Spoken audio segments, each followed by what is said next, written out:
Cinema is an art form. The beauty of cinema is that literally anyone can create a film as long as they have easy access to a camera, and all these films will be different. This is because filmmakers come from different creeds, genders, religions, races, and most notably for this essay, nationalities. Britain, where having a multitude of filmmakers who create different films, have their own trademarks which identify these films as British films.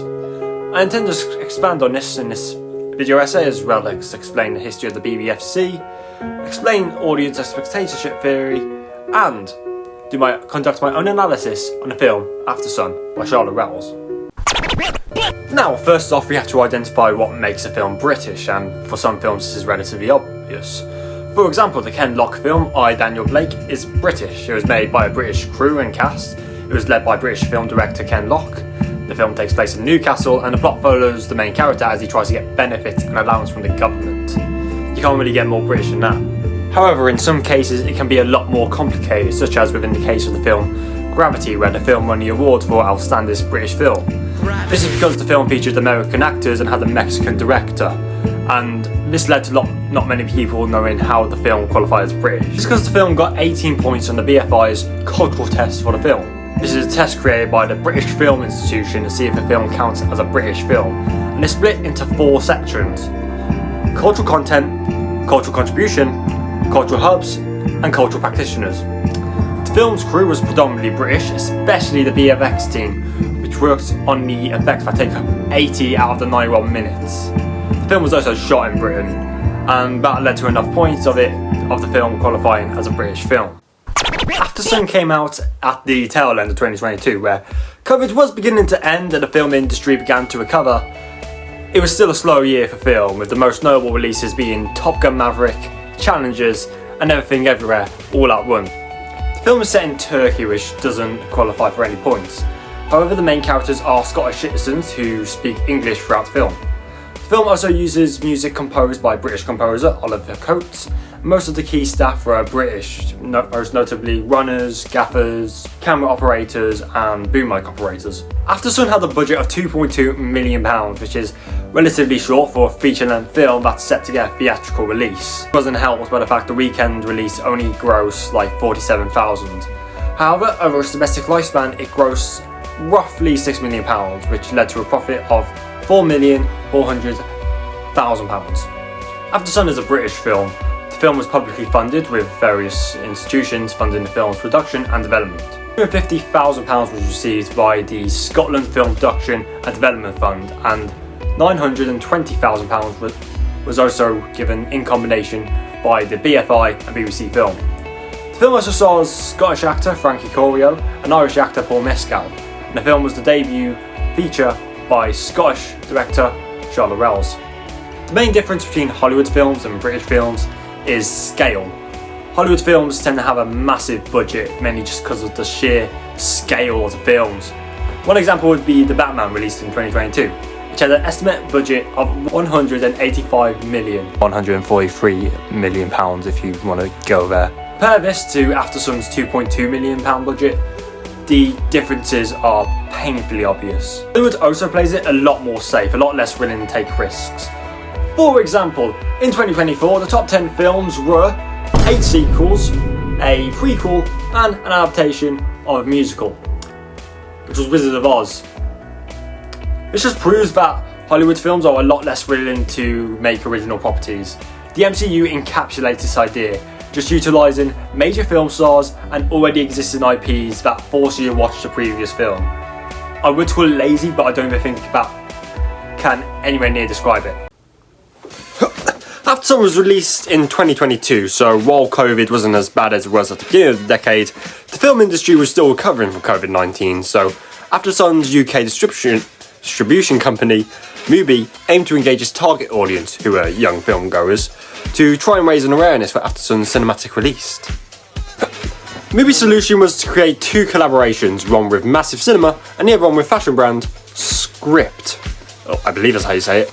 They're engaged in their mission of trying to make sure Aftersun gets a cinematic release that reaches its primary audience. Mubi pushed activities such as exclusive merchandise, national-wide competitions, publicity and special preview screenings, including Q&As with stars. The casting of Paul Mescal developed interest after his breakout performance in the BBC drama Normal People, and the film was also great, gaining great critical acclaim in America, being nominated for such awards such as the Oscars and BAFTA. This helped independently market the film towards audiences. The movie concluded that this approach was a very successful one, with one screener going saying, "I wouldn't have seen the film in a cinema without this screening, and I'm glad that I could. It's one of the best films of the year." The BBFC, or the British Board of Film Classification, is in charge of age-rating films, television and some video games to ensure they'll be consumed by an audience group deemed mature enough to consume them. It was established in 1912 where there was only two ratings, U for Universal and A for Adults, with no middle ground like there is today. This became a little bit more complicated in 1920. The introduction of sounds in film meant inappropriate language could be used, which raised more questions of how these films should be rated. A new rating was also added at this time, with it being H for horrific. It was prominently given to horror movies for their frightening scenes, one namely being Frankenstein, for a scene where the monster picks up a young girl and throws her into a lake where she presumably drowns. When the 50s rolled round, it gave rise to a teenage film. Films like Rebel Without a Cause and Wild Ones were banned due to it being seen as glorifying delinquency, with the film depicting reckless driving, fighting and premarital sex running rampant. The X rating was also introduced at this time to help limit film audiences to over 16s. The 60s was a time of counterculturalism and revolution, and films of this time reflected this, depicting rawer and more taboo themes, such as drugs and sexuality, which resulted in the BBFC censoring films such as Candy and Never Taking Sweets from a Stranger. This only became more frequent in the 70s, with sex and violence becoming more commonplace in cinema, which led to film censorship being more common, with an infamous example being Straw Dogs.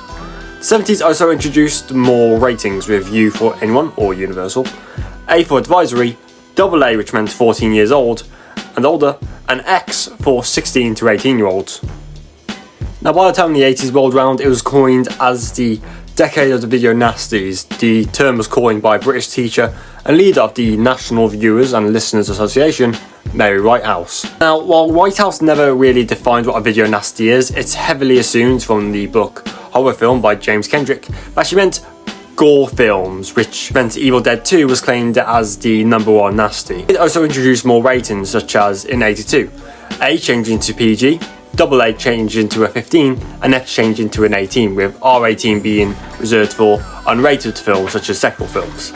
In 85, UC was labelled for films that young children could watch unsupervised, and the decade closed out with 12 being introduced for the Tim Burton's Batman film. No more age ratings were added till 2002, with the 12A rating being introduced so adults could decide what their children could and couldn't see. This is because during the 90s, attitudes towards more explicit and taboo subjects changed in films, which led to these themes being more widely accepted, which reflects how the BBFC rates stuff. They go off societal standards, which means that as we change as a society, what may become a 16 may become a 12 in future, or vice versa. Film After Sun is rated 12A according to the official BBFC website. This is primarily because it has very upsetting themes, such as a scene where a man cries uncontrollably, and the main character is heavily implied to have suicidal thoughts by showing reckless behaviour, such as being seen on the edge of a balcony and nearly being hit by a bus, showing no really care for his life. There is also an infrequent amount of strong language used, such as fuck and mulder, words such as bloody, piss and hell. There's a scene where lights flicker rapidly, which is obviously very dangerous to viewers with epilepsy. A young girl witnesses some people smoking shisha pipes, which is a very obvious passing reference to drug misuse. And there's brief male nudity of the buttocks, and a young girl is grabbed by a boy of her age, which is used as a joke with the girl in no real danger. And there's two scenes where two older girls talk about sexual exploits, mainly given a blowjob. I find the rating 12A reasonable, as that isn't the main point of the film, and I feel like the upsetting themes, while subtle, can be very upsetting. Spectatorship and audience reception theory is a theory coined by Stuart Hall. According to the book Media Studies Volume 2, Content, Audiences and Production by Peter J. Fournier, the theory focuses on to investigate readers, reinvestigate theoretically and empathetically the process of interpretation, what the readers, or in this case spectators, are interpreting by the messages placed in the film by the filmmakers. Now, audiences may come to a completely different message than what the filmmakers intended, and that's completely fine. This is called a oppositional view, where the audience rejects the preferred meaning by the filmmaker and creates their own. For whatever reason, this could be because the film dealt with very complex and difficult issues, or it could just occur because the audience doesn't have a complete understanding of what the topic is. This can occur most notably in films where politics is involved, because politics is a very complicated thing, and the likeness of the filmmaker and the audience agreeing with everyone is very unlikely. The third view is when the audience and the filmmaker agree on the same message. This can be most likely seen in a film that deals with a very simple topic. There's also a negotiated view where they meet halfway, where the audience agrees with some parts of the filmmakers and the part where they don't like, they can merely interpret their own meaning. We'll demonstrate this by analysing the ending to Charlotte Wells' debut film, After Sun. Just before After Sun ends, we are shown a scene where Callum and Sophie dance to a rendition of Under Pressure by David Bowie and Cream. The music starts off as diegetic until it begins to echo and distort, where it becomes non-diegetic. The scene goes on from Sophie looking at her 11-year-old self dancing with her father in Turkey to Sophie as a grown woman looking at her father as he dances in a black void. The scene keeps cutting back from the holiday to the void until it ends up with the song crescendoing as Callum begins to disappear, falling into the void. If we want to try and piece together what the ending meant, we have to first off understand After Sun as a whole. The film follows Sophie, a woman who reflects on a fun holiday she had with her father until his untimely death when she was 11. While she reflects, she begins to remember that her father was not the person she thought he was, with him struggling with depression throughout the holiday. The film ends with the reveal that Sophie was watching a home movie of the holiday as a grown woman with a child of her own. It's heavily implied throughout the film that Callum's struggling with depression and even suicidal ideation. Now, while he isn't slitting his wrists and actively hurting himself, it is obvious he's careless with his life. He's seen swimming in the dark, he's seen cutting a cast off on his own recklessly, and nearly being run over by a bus. Now, where things are more divisive is what happens to Callum after the holiday and what the Under Pressure scene really meant. The Sun is a somewhat semi-biographical film that is loosely based on the holiday Charlotte Wells, the director, went on with her father on the eve of his 31st birthday when she was 11, which is reflected greatly in After Sun. However, I don't think it's right to compare real life to a film. As Wells said, the reflection is somewhat coincidental. Wells never truly explained what the ending meant, so the audience is left to make their own conclusions. The common conclusion that most people come to is that when Sophie left to go back to her mom, Callum died by his own hand. I think that when Sophie left, his depression worsened until he eventually took his own life. I and many others have come to this conclusion by taking in the fact Callum was already struggling with his depression, and the only real reason he didn't do something while he was in Turkey was because he had to take care of Sophie, but when she returned to her mom, Callum didn't really have a reason to live anymore. Now, one train of thought is, as uncommon it is, some may argue that Callum had a daughter. This may have stopped him from his depression. However, unfortunately, I don't believe this. The sad truth about depression is that there's no cure for it. No amount of love will make things better. Got the article Suicide, the Painful Truth. Nobody kills themselves when they have small children, except they do. The person who wrote this, husband, just did. Some other audiences believe that Callum may have died in some accident, whether it was a car crash or a drug overdose, etc. The fact is, the film shows Callum's depression quite clearly. It would make no sense for Wells to show Callum's depression and have it not lead to anything.